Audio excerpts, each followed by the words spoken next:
Bueno, tal como les comentaba, vamos a dar inicio, ¿cierto?, a la clase número uno, en donde el objetivo que, que tenemos es entender, ¿cierto?, qué es la economía, analizar bajo qué principios se construyen una serie de modelos de economía que tratan de interpretar la realidad y también buscan de alguna manera apoyarnos en la toma de decisiones, ya como les comentaba en la clase cero.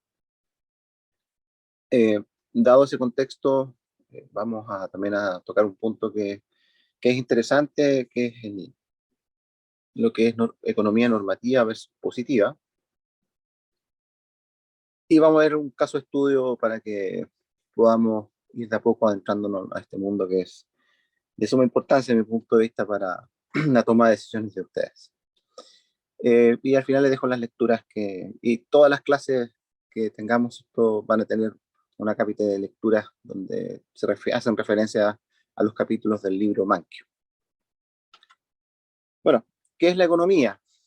¿Alguien tiene alguna idea de lo que es la economía? ¿Alguien que quiera participar? Si lo quieren, lo pueden escribir en el mismo chat. ¿Alguna palabra que asocien con economía?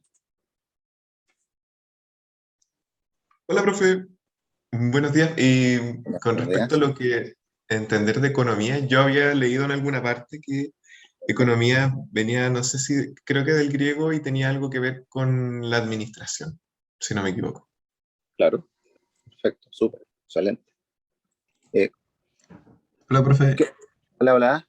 Sí, O sea, como dice el compañero, es administración. Y también tenía entendido de que como base hay que tener claro que hay bienes finitos.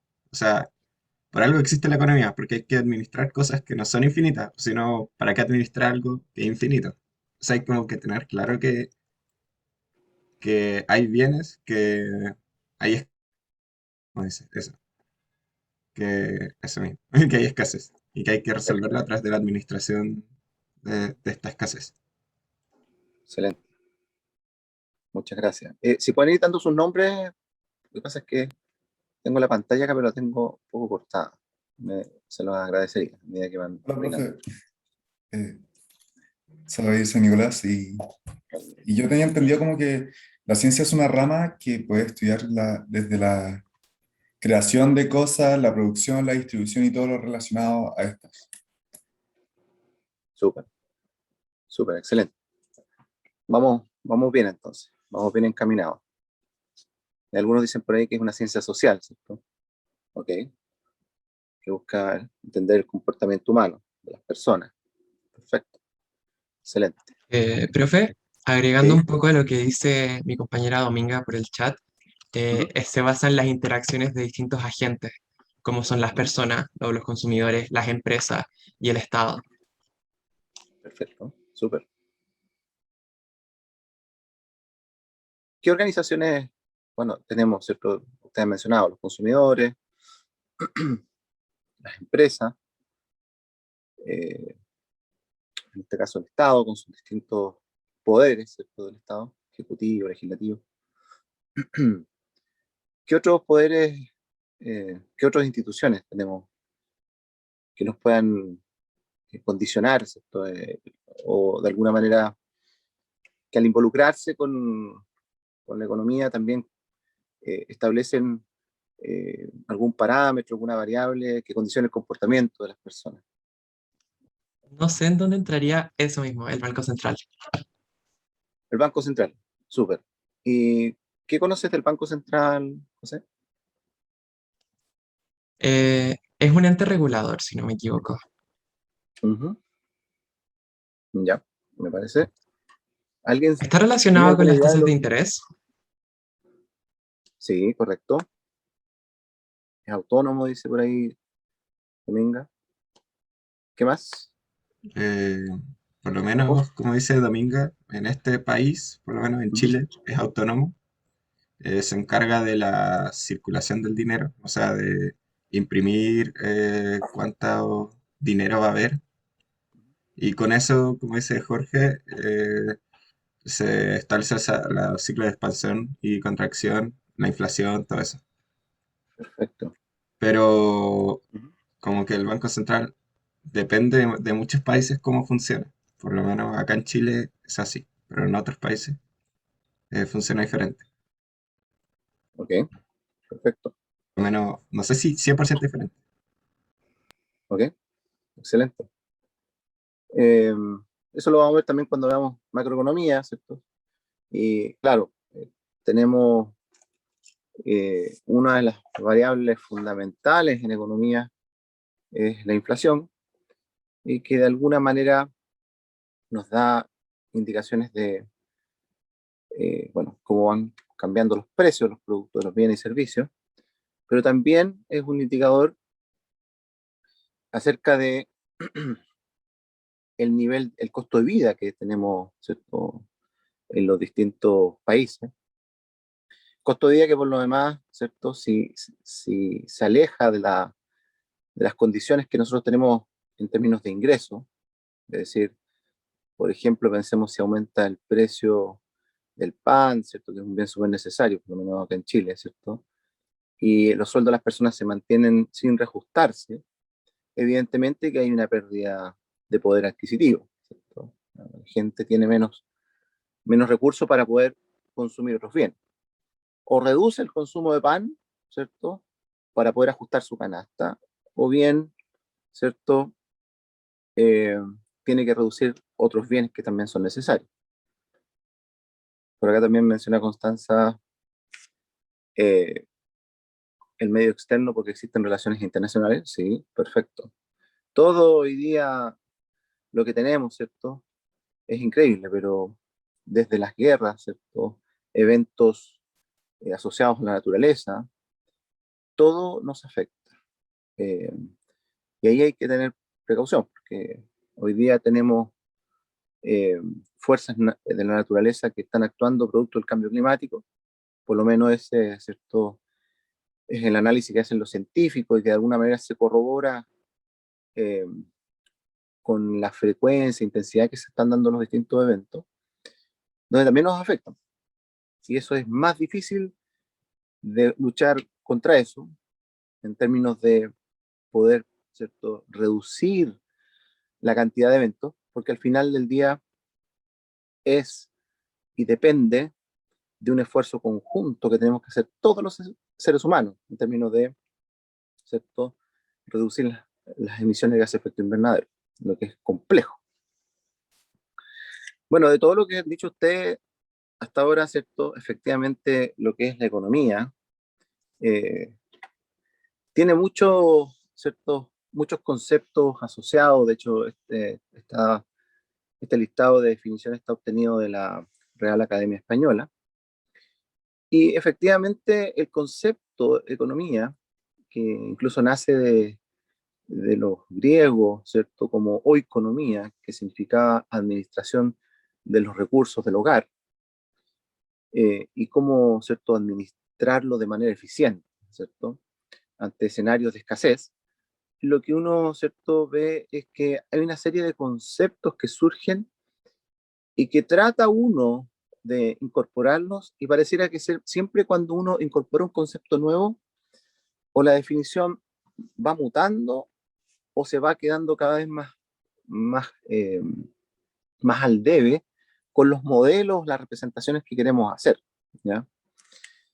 Y ahí, bueno, hay un listado, ¿cierto?, entre la administración, ciencia, ¿cierto?, contención o adecuación de distribución de recursos, ahorro de trabajo, ahorro y mantención en reserva, ¿cierto?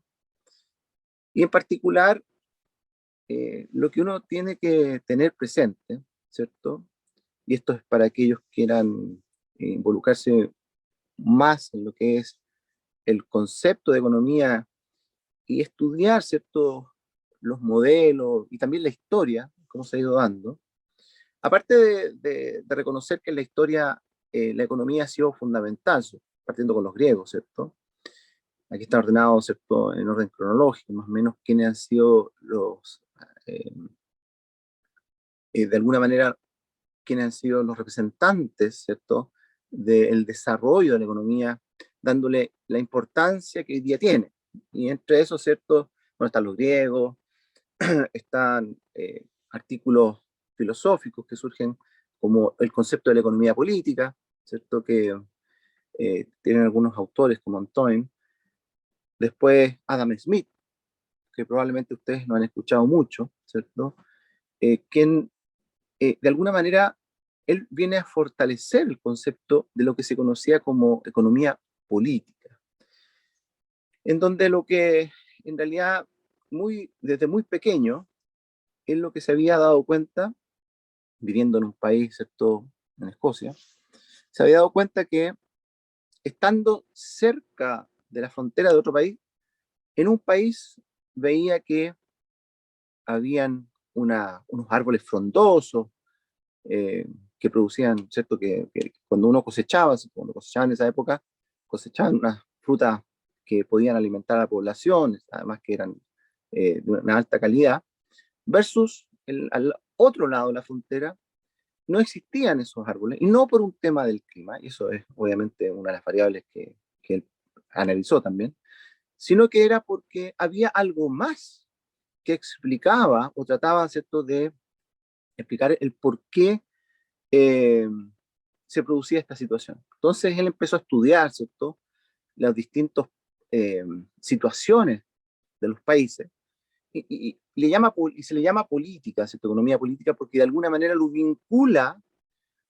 con la forma en cómo se organizan los estados para desarrollar o permitir o incentivar, ¿cierto?, eh, el desarrollo de las empresas y del comercio, ¿ya? Recordemos que estas son épocas en las cuales eh, todavía existe la, la intervención estatal en un alto grado. Aún más, lo que él veía es que mientras más poder se concentraba en una sola persona a nivel, ¿cierto?, de gobierno, a nivel de reinado, se producía un efecto en el cual las economías tendían a ser más pobres.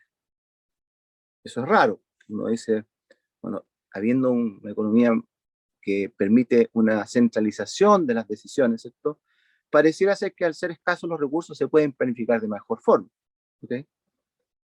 Pero él se daba cuenta que en realidad lo que pasaba en esas economías es que el poder estaba tan concentrado en una sola mano que llegaba a restringir las libertades de las personas.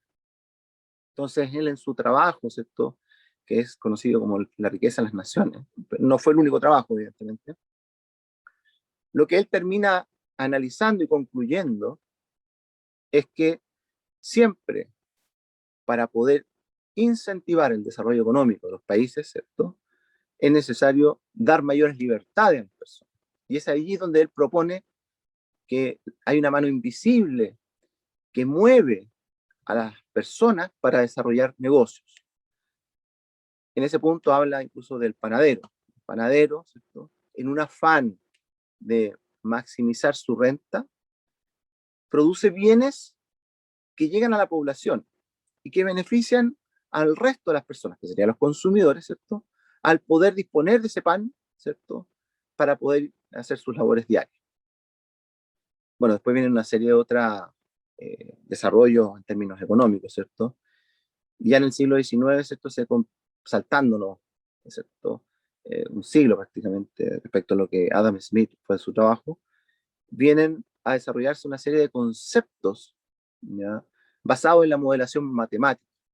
Y es ahí donde la acepción de economía política pierde el apellido política, pero no porque sea irrelevante o poco importante la política. Al contrario, la política siempre sigue siendo importante. Lo que pasa es que la economía de por sí no solo está en el ámbito político, sino que la economía de por sí está asociada a la escasez de los recursos, pero también al comportamiento de todas las personas, ¿ok?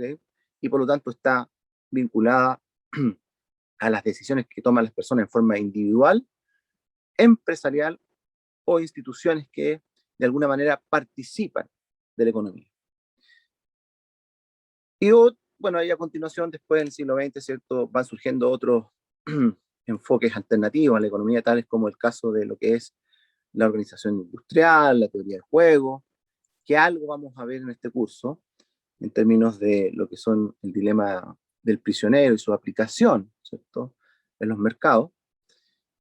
Y yo diría que en ese sentido la economía no ha dejado de evolucionar, pero un tema que sí tienen que tener presente, la evolución de la economía se ha debido a que las personas que van tomando decisiones se han ido dando cuenta que para poder tomar una decisión en forma justificada y de alguna manera con un consenso, es necesario siempre, ¿cierto?, ir más allá e idealmente representarlo a través de modelos matemáticos, que son los que al final permiten tener un lenguaje común. Bueno, resumiendo, ¿cierto?, en el caso del Mankiw, define la economía como el estudio de la manera en la que la sociedad administra sus recursos, que son escasos, y para ese estudio se aplica el método científico, lo que permite elaborar teorías, básicamente. Si uno mira lo que es el método científico, ¿cierto?, lo que uno, como pasos, sabe que tiene que seguir son la observación, que en economía es fundamental, la curiosidad que las personas tienen respecto a los hechos que van pasando, y eso se los comentaba yo cuando era pequeño, sin darme cuenta que lo que estaba haciendo era aplicar el método científico, pero me gustaba observar, escuchar lo que mi padre iba haciendo en sus negocios, ¿cierto? Viendo cómo iba tomando esas decisiones, por simple curiosidad más bien, y porque él me invitaba. Entonces, bueno, si él me invitaba era por algo, ¿cierto? Encontraba algo de lógica eso. A continuación, una vez que uno observa, mide, ¿cierto?, trata de medir en términos económicos qué pasa en los mercados. Y para la medición uno necesita información, métodos que permitan capturar la información de los mercados. Por ejemplo, está hoy día en Chile tenemos el caso del Banco Central, que captura cierta información a nivel macroeconómico, como es el nivel de desempleo, el Producto Interno Bruto, las tasas de cambio, como el dólar, ¿cierto?, de los distintos países. Eso va quedando registrado. Y también está por el lado de los mercados, ¿cierto?, porque en forma individual las empresas van registrando sus estados financieros y la evolución que tienen sus negocios para poder comprender cómo hacer más eficiente la toma de decisiones, ¿cierto?, y que redunden en un mayor nivel de rentabilidad, en el caso de los negocios, y en un mayor nivel de satisfacción, en el caso de las personas. Y es allí donde uno plantea hipótesis, ¿cierto? Se hace preguntas. Bueno, ¿por qué ocurre, por ejemplo, que cuando el precio de la gasolina en Chile, a pesar de subir 100 pesos, 200 pesos, el, el cambio en la demanda, la cantidad demandada, no es al mismo nivel de que uno esperaría, ¿cierto?, como en otros productos? ¿Ya? El pan, o si otros bienes, por ejemplo, que tienen otros sustitutos. Pensémoslo, voy a poner un ejemplo de mi señora. Mi señora, por lo general, va al supermercado y compra, bueno, distintos productos, los cotiza, ¿cierto? Y la leche, por ejemplo, leche sin lactosa, eh, cuando le suben el precio 100 pesos, ella dice, no, lo voy a dejar de consumir. Y esa decisión tan relevante, ¿cierto?, aunque la leche sin lactosa es fundamental para su alimentación, dice, no, esto no lo puedo consumir porque en realidad la verdad es que se ha producido un aumento de precio excesivo para mí, ¿ya? Entonces ahí es donde uno se pregunta, bueno, pero ¿por qué ocurre eso? ¿Qué es lo que está pasando, en este caso con mi señora, ¿cierto?, o con otras personas que, ¿cierto?, al ir a comprar, adquirir productos y o servicios, sucede regularmente que las personas dejan de consumir, o bien, aunque les suban el precio, consumen lo mismo. Bueno, una vez planteada la hipótesis, uno lo que espera es la experimentación. Y aquí es donde viene el gran dilema, que es que incluso lo plantean, ¿cierto? Muchos científicos dicen, oye, pero es que experimentar en economía a nivel de laboratorio, ¿cierto? Con las personas, si yo quiero hacer un focus group, como para analizar cuáles son sus preferencias, se puede, ¿ok? Puedo juntarlos y ponerlos en una sala y colocar las mismas condiciones que tendrían en un escenario de compra, ¿cierto? Y analizar qué pasaría si yo le cambio el nivel de precio o la calidad del producto, cuál sería su disposición a pagar, por ejemplo. Pero cuando estoy hablando de los mercados, en donde además interactúan la oferta, los productores, es más difícil empezar a experimentar respecto a qué pasa si cambio la calidad del producto y le ofrezco un producto distinto a los clientes, ¿cierto? Aunque eso se hace, ¿cierto? Y de hecho muchas compañías tratan de mejorar sus productos incorporando mayor calidad, por ejemplo, o atributos adicionales, como por ejemplo, ¿cierto? Las bebidas light o cero, ¿cierto? Y uno observa que en parte de eso, ¿cierto? Tiene una componente de experimentación, que evidentemente que no está pensado en, oye, voy a hacer un experimento, lo voy a sacar. No, la experimentación va por el lado de, oye, voy a incorporar un nuevo producto, el cual he testeado que a la gente en principio estaría interesada. Pero hay casos, ¿cierto? En que al no ver que hay un, ¿cierto?, proceso de experimentación en esa incorporación, se produce el fracaso del producto. Y hay una diversidad de temas, a ustedes quizás les ha pasado, cuando distintos oferentes sacan productos al mercado y se dan cuenta, ¿cierto?, que el producto no prende como hubiese esperado. Y aún más, comienza a canibalizar, es decir, a desplazar a los otros productos que produce la misma empresa. Efectos que podrían ser a lo mejor deseados, porque quiero a lo mejor dejar al lado los productos que dispongo, ¿cierto?, en mi set de oferta de productos, pero en otros casos ni siquiera era la intención. Pero eso que pareciera ser una experimentación, en realidad, ¿cierto? Si uno lo quisiera hacer como, oye, vamos a experimentar con estos productos, o sea, la verdad es que las empresas en general no hacen una fase de lo que llamaríamos experimentación. Y más aún en las universidades, si uno le va a proponer, ¿cierto?, a una empresa, oye, ¿te gustaría experimentar con tu mercado o de clientes, por ejemplo? Lo más probable es que te miren con ojos así como, no, no quiero experimentar. Lo que yo quiero es que los clientes, ¿cierto?, estén satisfechos y si hay algún producto nuevo que sacar, ¿cierto?, es hacer los análisis previos para estar claro que el producto cumple con las condiciones que los clientes quieren en términos de los atributos, ¿cierto? O sea, si el cliente, por ejemplo, uno de los atributos es que el producto esté en su casa, que lo compró online, cuando se programó para estar allí esperándolo, ¿cierto? Con la cara de felicidad que le significa a uno, ¿cierto? Estar allí para recibir un producto que necesitaba. Y no llega a la hora, no llega en el día, no llega ni al siguiente día ni al tercero, ese producto ya perdió valor por el cliente. Y el cliente debiera ser compensado, desde mi punto de vista, ¿cierto?, por la empresa, producto de esa falta, ¿cierto?, que se ha cometido, ¿ya? Ahora, eso no está penado que llegue tarde el producto, ¿ya? Pero, eventualmente, si el cliente lo necesitaba justo en ese momento, porque era un producto alimenticio y era, ¿cierto?, una hamburguesa que le implicaba, ¿cierto?, salir a comprar a otro lado por una condición de salud.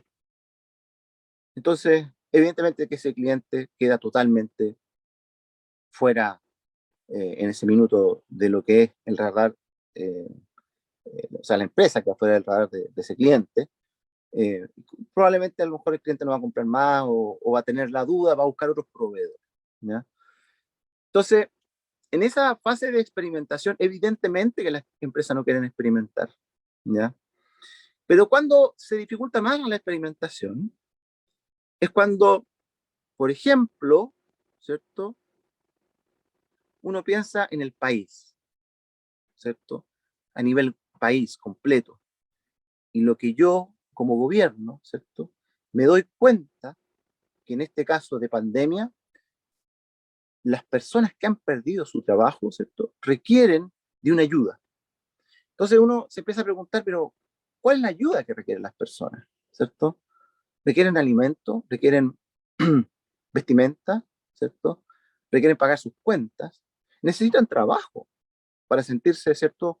Eh, Personas que valen, porque han aprendido de siempre tener y poder sustentarse de sus cosas, ¿cierto? De forma individual. Cuando tú tienes eh, levantado esas dinámicas, esos temas, pero no sabes a priori cómo resolverlo, y tú dices, voy a usar la experimentación, ¿cierto? Voy a probar, es complejo, porque en buenas cuentas, imagínate empezar a probar con darle distintas cosas a las personas sin saber a priori lo que efectivamente requieren estas personas. Del listado que tenemos, hay muchos otros, ¿cierto?, que se suman. Entonces, algunos economistas dicen, mira, la verdad es que si uno mira el método científico, ¿cierto? Como tal, cuando uno habla de la experimentación, es difícil, porque nadie quiere experimentar para ver el resultado solamente con un objeto, con una finalidad científica de querer ver, validar una hipótesis, sino que lo que va a suceder es que van estos científicos, ¿cierto? Van a mirar la historia en realidad y van a ver cuáles son las decisiones que se han tomado en situaciones similares, y en ese contexto lo que se hace es que, habiendo pasado, ¿cierto?, una historia respecto a distintas situaciones, los científicos toman esa información y de alguna manera tratan de validar sus hipótesis. ¿Okay? Esto es similar a lo que, por ejemplo, cuando Albert Einstein quería comprobar una de sus teorías ¿cierto?, que había propuesto, y la forma en que podía ver que el espacio-tiempo se curvaba producto, ¿cierto?, de ciertos campos magnéticos, era con una foto, ¿cierto?, tomada, o un eclipse solar o eclipse lunar, en donde él lo que iba a verificar, ¿cierto?, era que efectivamente su hipótesis se podía probar. Una cosa similar pasa acá en economía, y por lo tanto, el tener gente preparada, con experiencia, que haya vivido los temas, que haya visto cómo se comportan las personas ante ciertos escenarios, es fundamental. Y por eso, y es allí donde uno agradece las oportunidades que le han dado la vida en tener esa experiencia, ya sea en el trabajo, ya sea que tú hayas podido compartir con alguien, ¿cierto?, que te haya enseñado cosas en la vida, términos particularmente en lo que es economía, que te permitan, ¿cierto?, comprender qué es lo que sucede o qué es lo que podría suceder si yo, por ejemplo, en un contexto de pandemia, restringo, implemento cuarentena, ¿cierto?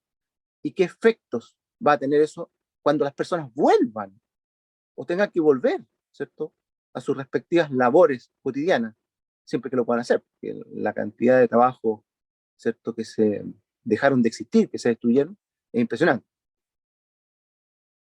Entonces, uno sigue el método científico, pero en general en economía es un poquito más complejo. No es como en un laboratorio, ¿cierto?, en donde yo estoy experimentando con un combustible y yo para, ¿cierto?, sacar estas, poder resolver si las hipótesis que se plantean se aceptan o se rechazan para poder construir finalmente teorías, lo hago casi en un territorio o un espacio, más bien, reducido, obviamente con el implemento de seguridad que se requiere.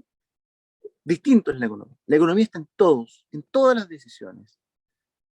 Y los invito en ese sentido a apropiarse del concepto de economía. De mi punto de vista, y agregando un poquito más a lo que es la definición de Mankey, aparte de decir que la economía es el estudio de la manera en la que la sociedad administra sus recursos, que son escasos, yo diría que además lo hace con la finalidad de proponer mecanismos que permitan alcanzar una asignación económicamente eficiente de dichos recursos, en pos o en beneficio, ¿cierto? O en la búsqueda de maximizar el bienestar social.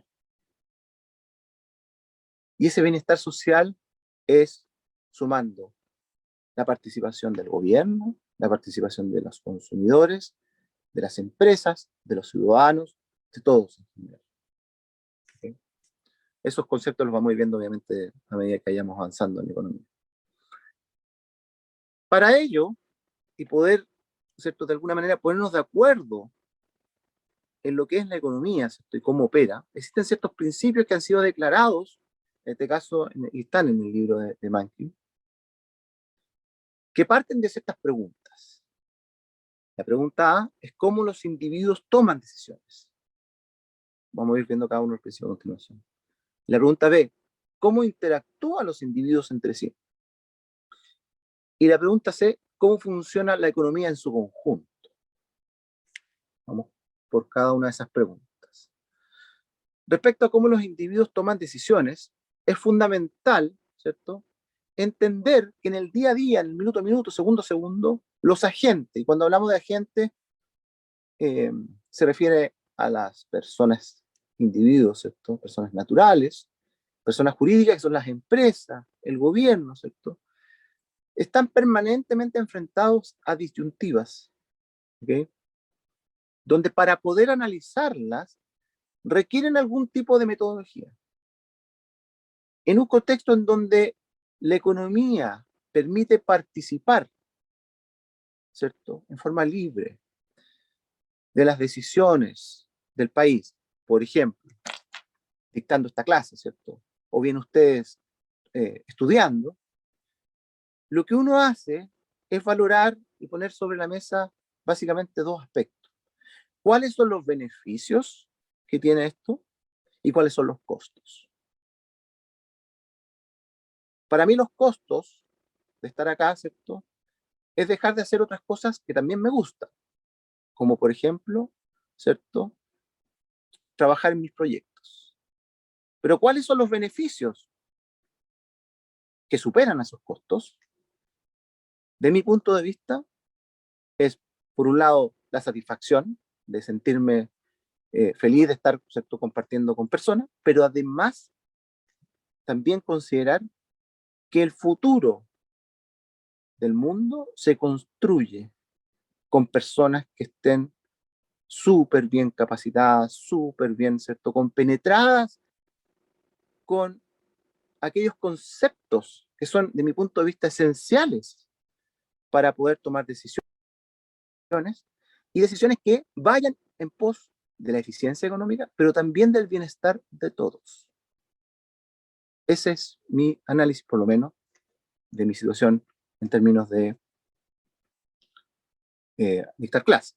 ¿Ya? Ustedes quizás pueden tener otra respecto al tema de estudiar, ¿cierto? Y probablemente hay muchas cosas allí que uno evalúa cuando uno está estudiando, desde temas personales hasta temas familiares, ¿cierto? Y que son válidos, ¿cierto? Pero lo ideal siempre es tener sobre la mesa y entender, ¿cierto?, cuáles son esos beneficios, cuáles son esos costos. Porque si efectivamente los costos están superando los beneficios, lo que al final es que voy a terminar probablemente con un tema de salud, ¿cierto?, que no me va a dejar contento al final del día si estoy haciendo algo que no me gusta, o que el no me gusta no tiene los beneficios que a lo menos son iguales a los costos. Y en ese sentido, los costos, cuando se habla del costo de una cosa, es aquello a lo que se renuncia para obtenerla, tiene que ver con los costos de oportunidad que tienen asociadas a las decisiones. Por ejemplo, para ustedes, el estar estudiando, ¿cierto?, una carrera que dura 5, 6 o los años que sean, implica, si es que no están pagando la cuota, sino que se están endeudando, una deuda que están asumiendo, ¿cierto? Pero además de la deuda financiera, está el costo que para algunos puede ser relevante en términos de oye, mira, estoy dejando de hacer negocios que eventualmente tengo en mi, ¿cierto? En mi mente, ¿cierto? De realizar.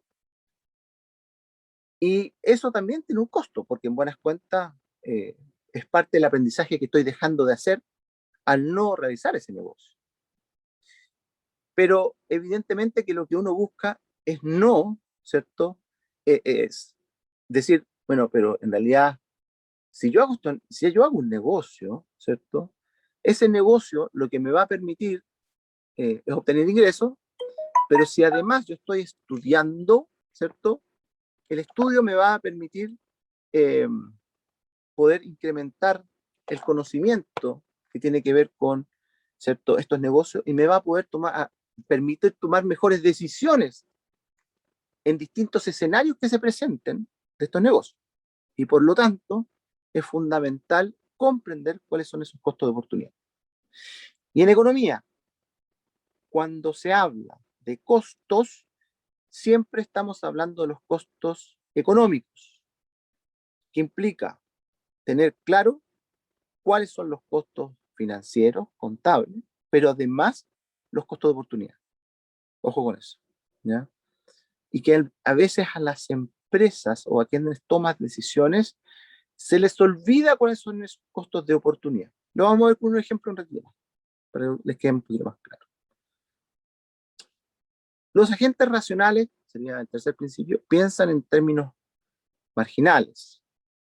El pensar en términos marginales significa que cuando estoy tomando una decisión, estoy pensando cuál es el beneficio que se incrementa si yo opto por esa decisión, pero también cuál es el costo que significa en términos incrementales respecto a esa decisión. Por ejemplo, cuando una empresa quiere ofrecer productos, lo que evalúa es el costo marginal, el costo de la unidad adicional que le significa, ¿cierto? Producir esta unidad, pero lo compara con el ingreso marginal de la empresa. Y si estamos en un contexto en el cual el precio está dado por el mercado,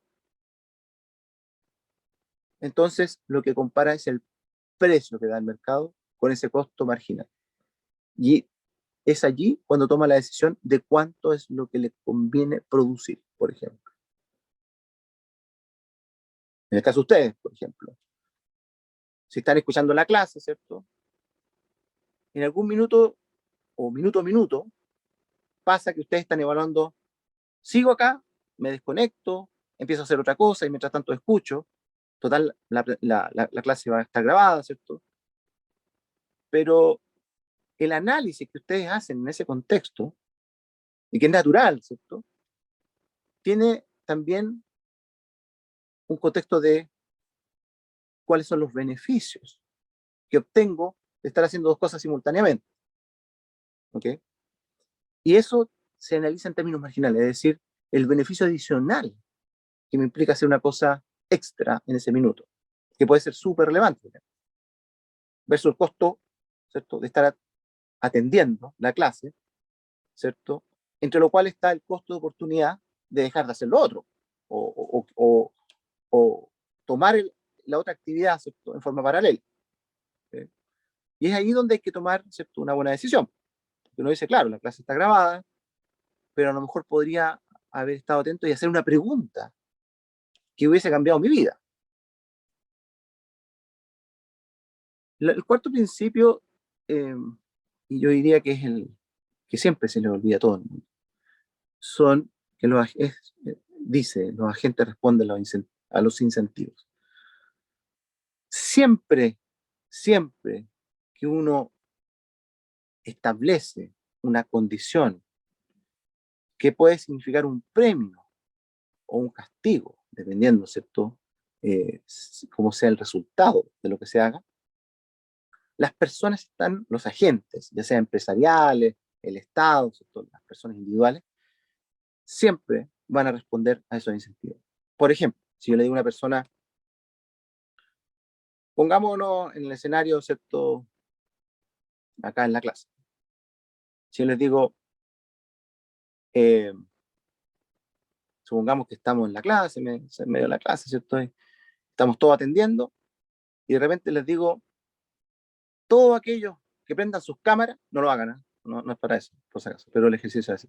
Todos los que prendan sus cámaras van a tener un punto extra en la nota final del curso. Lo más probable, ¿cierto? Lo más probable. No lo voy a hacer porque no es algo que busco, sino que lo que estoy poniendo como ejemplo, es que la mayoría prenda las cámaras.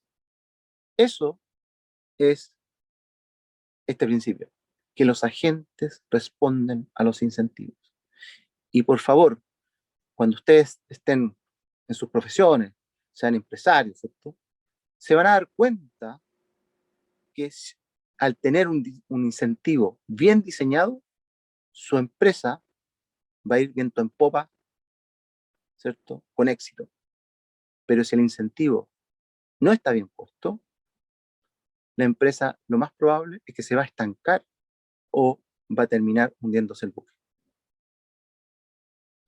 Vamos a ir después viendo estos ejemplos más adelante cuando veamos los mercados, ¿cierto? Y los distintos contextos de regulación que existen. Profe, ¿Sí? Adelante. una pregunta antes de que siga. En Sí, la parte claro. de los términos marginales, que me perdí un poco como a qué se refería cuando decía los beneficios marginales y todo lo que era marginal. Sí. Voy a poner el siguiente ejemplo, ¿ya? Supongamos que hay una empresa que está pensando, que vende productos, ¿ya? Pongámonos el caso de las mascarillas, ¿ya?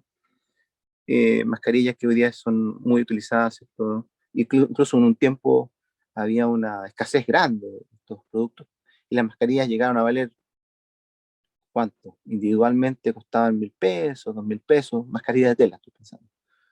Y hoy día esas mismas mascarillas valen 500 pesos o 1.000 pesos, pero antes incluso llegaban hasta los 3.000 pesos, 4.000 pesos. Eh, Pongámonos en el escenario en que tú visualizas que esto no va a parar, esta pandemia, o a faltar mucho tiempo, a pesar de las vacunas, ¿cierto? Esa empresa quiere tomar una decisión, si acaso, comprar nuevas maquinarias, ¿ya? Para poder aumentar su producción. Y para ello, para poder financiarse, contacta a agentes del Estado, con los cuales dice, mira, yo sé que tú tienes un problema con el abastecimiento de mascarillas, sé que yo te puedo proveer. Ya, pero el Estado le dice, ya, pero yo no te puedo asegurar, te voy a comprar, sí, te voy a apoyar, dándote cierto respaldo, si tú quieres, podemos sacarnos una foto, incluso para que vea la gente que sí van a haber mascarillas, para que hayan productos en el mercado, para dar tranquilidad a la población. Perfecto. La empresa va, lo que hace, en el análisis, dice, ¿cuánto es lo que me costaría producir X cantidad de mascarilla? ¿Ya? Versus el precio que voy a poder cobrar por esas mascarillas. ¿Sí? Y en términos concretos, lo que yo estoy haciendo es un análisis marginal, o algunos le llaman incremental, respecto a la situación que yo tenía, que es pensar en el adicional de mascarillas que voy a tener y el efecto en el precio que eso me va a afectar, ¿cierto?, a ese grupo de mascarillas. ¿Ok?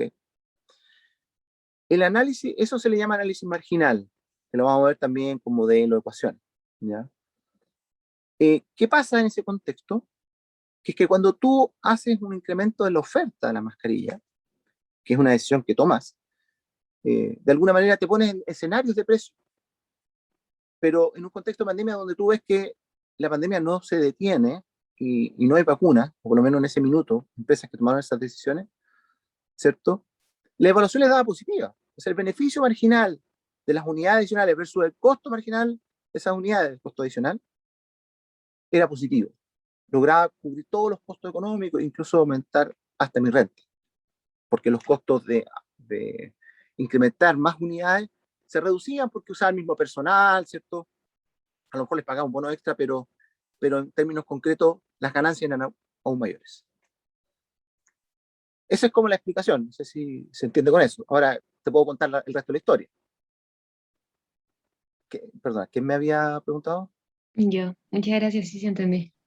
Perfecto. Bueno, la resto de la historia es que hay empresas que después de tomar esa decisión, a pesar de lo bueno que se veía el negocio, en el contexto de hoy, en donde hay muchas empresas ofreciendo mascarillas, ¿cierto? Ese negocio ya no es rentable.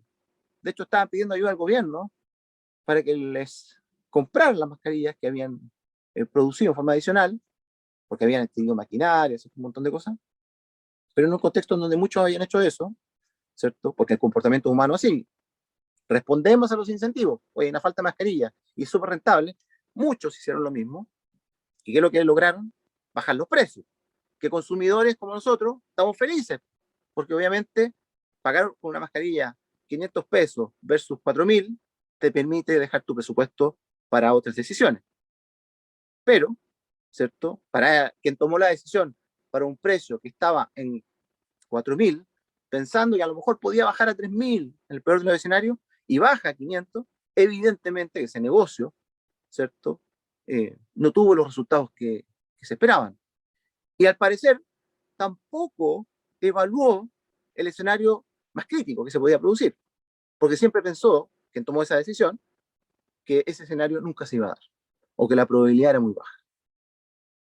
Lo cual, si hubiese estado, ¿cierto?, analizándolo de forma más detenida, ¿cierto?, y con la experiencia que se tiene en economía de este tipo de situaciones, la verdad es que podría haber iniciado todo este cambio con un proceso más lento de pilotaje, de aumentar en forma gradual la producción de más mascarillas.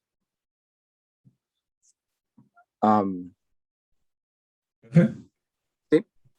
sí, disculpe que lo interrumpa. Una pregunta, en caso que, por ejemplo, los incentivos sean, no sé, como considerados poco éticos, em, ¿cómo qué se hace ¿Cómo en ese cuál? caso? No sé, por ejemplo, alguien tiene una empresa y me dice, ya, Francisco, tengo estos desechos tóxicos, creo que te deshagas de ellos. Y te doy, no sé, 1.000.000 de pesos. Yo los voy a tirar al lago para recibir 1.000.000 de pesos. Eso hay como, ¿qué se hace en esos casos? Como por Pensémoslo ejemplo, del punto, perfecto, pensémoslo desde el punto de vista de los incentivos. La persona que de alguna manera se le ofrece esa transacción, ¿cierto? Que del punto de vista moral, eh, es lamentable, de quien la ofrece y eventualmente si la acepta, pero desde el punto de vista económico, lo que tú estás haciendo, quien pone la plata sobre la mesa, ¿cierto? Es mostrándole a la persona que hay un beneficio por detrás. El problema que tiene el análisis que a lo mejor que hace la persona que eventualmente, ¿cierto?, ejecuta esa acción de ir y botar esos residuos en el mar, es lo que, ¿cierto?, nosotros conocemos como la externalidad negativa, que no tiene internalizada esa persona o ese agente, y que lo vamos a ver que es fundamental que lo internalice. Ahora, ¿cómo se logra cambiar eso? También mirándolo desde el punto de vista de los incentivos, ¿cierto? Es, por ejemplo, estableciendo costos que a la persona efectivamente le duelan, es decir, que lo reciba como un costo. Por ejemplo, va y te pone el Estado una multa, sumado a una pena de cárcel y sumado a eso, ¿cierto?, a un repudio social completo, publicando tu foto en todos lados. O sea, si eso no sirve, bueno, podríamos pensar en otras cosas, pero en la búsqueda, ¿cierto?, de soluciones, lo que justamente se espera es cambiar el comportamiento de esos agentes que eventualmente, ¿cierto?, al no internalizar sus costos del daño que hacen a la naturaleza, a los ecosistemas y a las futuras generaciones, ojo, porque estás agotando los recursos de las futuras generaciones, de tus hijos, de tus nietos, ¿cierto? Al no tomar conciencia de eso, el Estado se apropia del concepto, ¿cierto?, ambiental a través de establecerlo como exigencia en la Constitución, que está, de hecho, y crea instituciones y mecanismos para corregir, ¿cierto?, eventualmente ese tipo de comportamiento.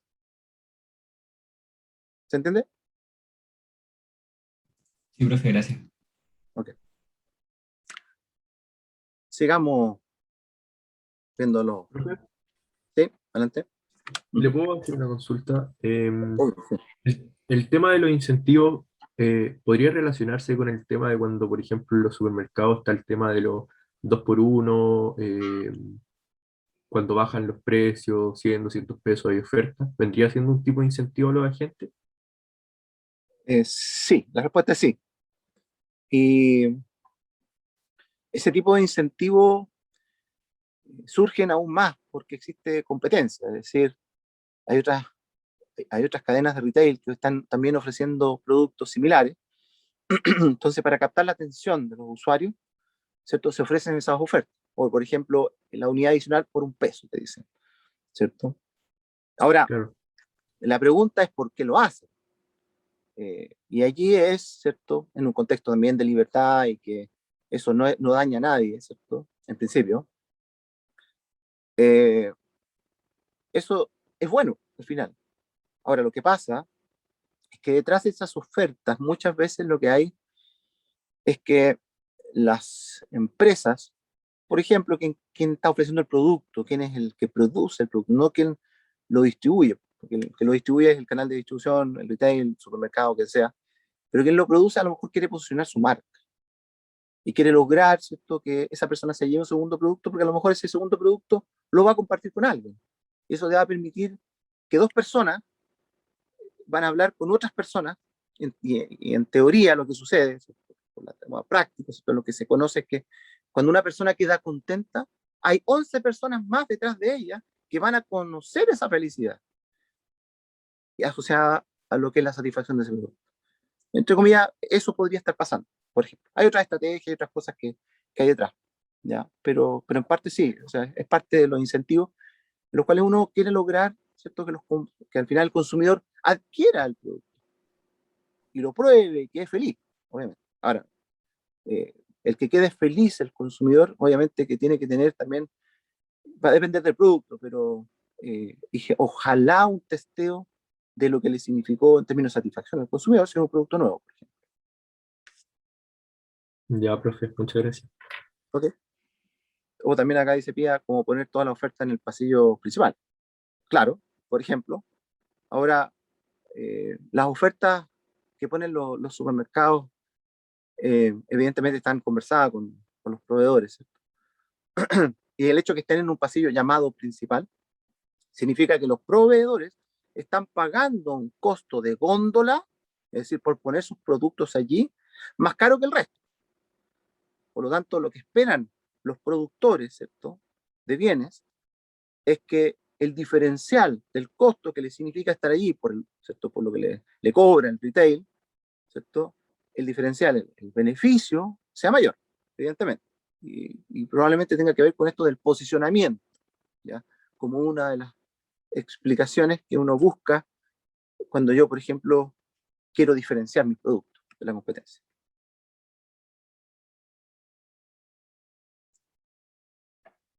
Los otros principios tienen que ver con el cómo interactúan los individuos. Y hay ahí el principio número 5, en donde el comercio dice que puede mejorar el bienestar de todo el mundo. Lo vamos a ver con una clase dedicada, ¿cierto?, al comercio, en particular lo que son las ventajas comparativas, ¿cierto?, en donde cuando hablamos de comercio, ¿cierto?, estamos hablando a nivel individual. Por ejemplo, supongamos que, supongamos que acá tenemos distintas habilidades.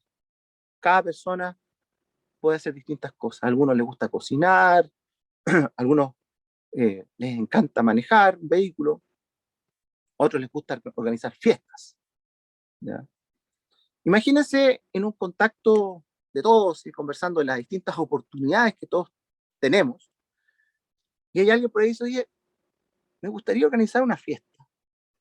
Y alguien te dice, oye, sería fantástico, porque la verdad que yo sé de poder colocar música, ¿cierto? Y conozco cuáles son las preferencias, en este caso, de las personas que están en nuestra generación, ¿cierto? Y hay otra persona que dice, oye, mira, yo podría, por ejemplo, pedirle a mi madre, a mi padre, a mi abuela, o a mi abuelo, que me ayude y traiga comida, ¿cierto? una diversidad tan amplia que la gente quede feliz porque cada uno va a poder acceder a esa comida. Y en ese contexto, cada uno dice, mira, ¿y por qué no cobramos la entrada, por ejemplo? Y financiamos lo que estamos haciendo para poder seguir haciéndolo como un negocio más adelante. Entonces uno dice, oh, qué espectacular. Hacen el negocio. Y de repente hay otro grupo de otra sección que quiere hacer algo similar. Pero no tienen las mismas experticias que ustedes, ¿cierto? Pero tienen otras. Como por ejemplo, ellos tienen una red de contacto amplia. ¿Y por qué? Porque siempre antes de la pandemia iban a fiestas, entonces llamaban a sus amigos, oye, mira, hay fiesta, ¿cierto? Donde el profe Miguel, no le decía, señora, así, porque después me trasquila mi señora. Hay fiesta donde el profe Miguel, así que es un asado. Y traía mucha gente, mucha gente. Son, ¿cierto? Son capaces de traer mucha gente. En ese contexto, ustedes pueden comerciar con ellos. Acordar qué cosas, por ejemplo. Oye, mira, nosotros ponemos todo este aparataje, y ya lo hemos probado, fue un éxito, pero ahora queremos incrementar y hacerlo más grande y más recurrente. Y lo que necesitamos es esta red de contacto que tienen ustedes. Y allí se produce el intercambio. Ellos ponen, ¿cierto?, la red de contactos y ustedes ponen lo que serían estas otras, ¿cierto?, competencias que tienen que ver con, ¿cierto?, la música, el entender qué tipos de comidas se están produciendo. Y eso llévenlo y multiplíquenlo por miles de acciones que los seres humanos pueden hacer, no solo en Chile, sino que a nivel mundial. Vamos a ver, ¿cierto?, después, los indicadores económicos, que efectivamente el comercio puede mejorar, ¿cierto?, el bienestar de la población, justamente por lo que comentamos acá, ¿cierto? Hay un montón de otros tipos de acciones y competencias que tienen los países, por ejemplo, que permiten hacer cosas buenas, como por ejemplo lo que ocurrió con la pandemia y las vacunas, que por lo menos todavía están, entiendo, en fase de prueba, pero aceleró un proceso, ¿cierto?, que si lo hubiésemos hecho, imagínense todos los países investigando de forma individual las vacunas. Bueno, se desarrollaron varias en forma individual, pero si no se hubiesen unido algunos países, como en Europa, quizás todavía estaríamos, ¿cierto?, con la complejidad aún mayor. Todavía estamos complejos, con una situación compleja, ¿cierto?, tratando de resolverlo, o más bien abordarlo, mitigar sus efectos. El sexto principio que tiene que ver con que los mercados son un buen mecanismo para organizar la actividad económica. Eso es súper, súper relevante, ¿cierto? Que entendamos que en ciertos contextos, cuando estamos con un mercado cuyo comportamiento se acerca a lo que nosotros denominamos competencia perfecta, bajo lo cual se cumplen ciertos postulados, supuestos, esa competencia perfecta te permite obtener el máximo nivel de bienestar. Ahora, lo que sucede entre la teoría y la realidad es que los mercados se alejan de la competencia perfecta. Tenemos situaciones como los monopolios, oligopolios cooperativos, que son las organizaciones que se coluden, por ejemplo. Y que en ese contexto es el Estado el que busca la forma de mejorar los resultados del mercado. Da esa falla. También esto ocurre cuando tenemos bienes públicos, ¿cierto? Los privados no están dispuestos a proveerlos porque no hay una manera concreta de poder financiar esos bienes. Como por ejemplo, pensémoslo, ¿cierto?, en la luminaria de una plaza, en donde yo tengo una serie de casas, edificios, y se les pregunta, oye, ¿les gustaría dar un aporte para financiar la luminaria? Sí, pero la verdad que no uso esa luminaria. No soy alguien que vaya a la plaza directamente, ¿cierto?, a pasear. Y allí como que se te empieza a derrumbar, ¿cierto?, la posibilidad de financiar esos activos. Y por lo tanto, quien interviene es el Estado. Ahora, eso no significa, y ahí también lo vamos a ver, que el Estado tenga que hacer la actividad empresarial, de llevarla, por ejemplo, llevarlo como una concesión, esto en donde alguien vaya y administre las luces, las luminarias, ¿cierto?, del parque, y se le pague por eso, y sea un privado, desde mi punto de vista es lo más eficiente, porque el Estado, ¿cierto?, se complica con la cantidad inmensa de otras decisiones que tiene que tomar, y por lo tanto pierde esa eficiencia que puede descentralizar en la energía que tienen los privados. Esa es como mi visión. Alguien podría tener una visión distinta.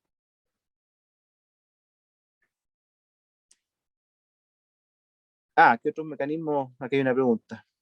Matías dice, ¿qué otros mecanismos existen para organizar la economía? Aparte de las concesiones, ¿cierto?